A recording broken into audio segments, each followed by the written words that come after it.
to answer this question because we talk about stress a lot in our practice, about cortisol levels.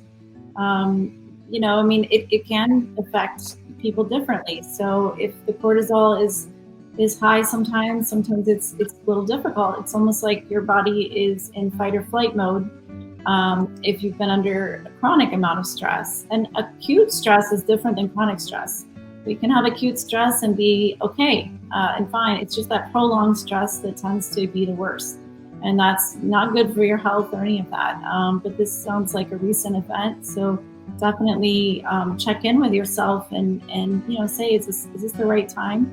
And if your mind and your body are willing to go through this, I would definitely get support, and maybe talk to do some counseling, acupuncture, things to help with your stress management. Yoga is excellent. I wish I could just park a yoga studio next to my office and just have patients do yoga. Like, everybody do yoga, please. Not everybody likes yoga, but I'll tell you, it is. Let me tell you, good for the sympathetic nervous system. And I know you're a yoga component too. Oh my gosh, yes. There's very good online yoga programs. I mean, I'm huge in yoga. I never thought so. My wife was telling me 20 years ago that yoga was the greatest thing.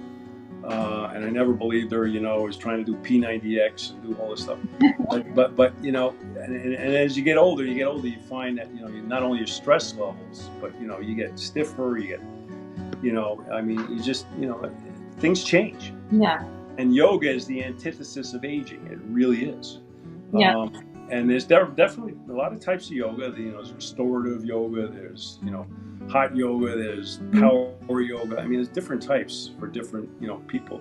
But the hallmark of it is, you'll get tremendous reduction in stress.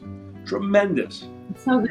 Yeah. And it's good for cooking. I mean, I'll have to say you're getting a comment on YouTube. What's Dr. G's favorite yoga position? Who's that? What's yours? That must have been one of my patients. But I'm just saying, you get a tremendous reduction in stress. You get strength. You get stamina, unbelievable.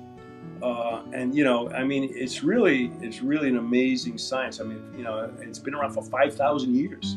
People are doing this for 5,000 years. They got to know what they're doing over there in Italy. Idiot. I mean, it's and I'd say that Ayurveda is probably older than Chinese medicine, and it's a lot of stems from that.